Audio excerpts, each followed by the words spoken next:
Before I got involved with Freedom House, I didn't really have any direction. I was homeless. Couldn't get a job. I did not know what to do. I had a severe level of apathy. I thought that because I was raised with nothing, that I'm just going to be nothing.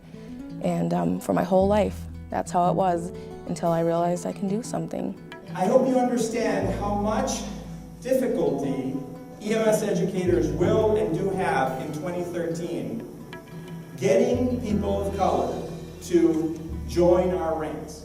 We have a data set that covers most of the, probably 75% of the students who are in paramedic education across the country right now. And just based on our demographics, it's, I think it's something like 80% white male. Clearly, there is not equivalent amount of diversity in the workforce for EMS, or certainly the management and operations direction of EMS compared to the general patient population that EMS serves. It's very difficult to recruit minorities, and there's not any mentors out there for them. There aren't any individuals that are acting as role models. There are no Hmong paramedics walking around saying, hey, you do this job. There are no Somali paramedics in our case walking around saying, why don't you come be a paramedic?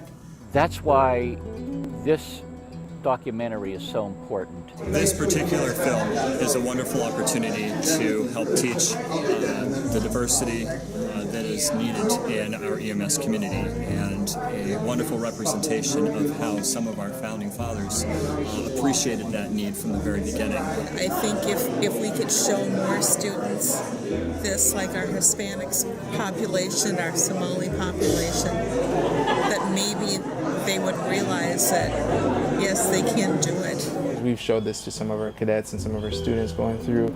It sparks something in them. It's something that maybe just like the lumber is there, but they just need that spark to start the fire. If these people back in the 60s, when it first started, these black people got together and were actually able to, you know, save people's lives, were able to do it without even ever having any type of experience. It just makes me realize I can do it.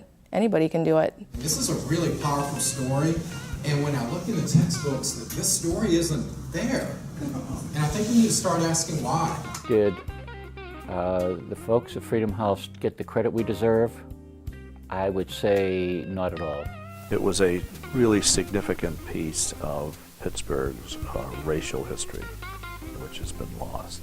I feel very fortunate to have been, to learn about this unwritten chapter of EMS history, which should be the first chapter. And it's good to finally see that, word is getting out about that unique experiment and the repercussions it's had and the innovations that started there that continue today.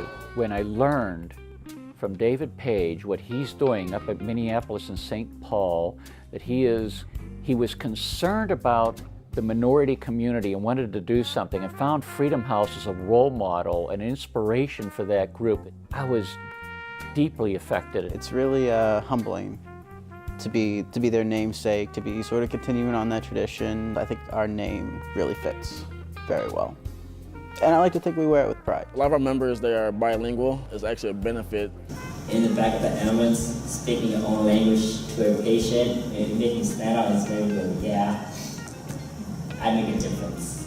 The people at the Freedom House have pretty much turned into my family, and they're really the people I rely on because we're all going through the same struggles, we're all doing the same thing, and we can really relate. Seeing that documentary it motivates me a lot. They started from nothing, so we kind of connected, or I connected, made a personal connection. From an introductory point of view, when you have that first night of class, or as even a recruitment tool, obviously this hits the mark. I think this film, this one here, should be a mandatory view for EMS students, paramedic students, and also for systems all over the nation. It's inspirational. It's fantastic. I love the humor. I love the history, and I love what it does to the community. I think it's a great opportunity to use that story and the success of what has been going on in St. Paul to carry that to other places. My life feels so much fuller. I feel like I'm on a path now. I know where I'm going. I feel like I can do almost anything if I just put my mind to it. This is what I want to do, and it's definitely given me a direction.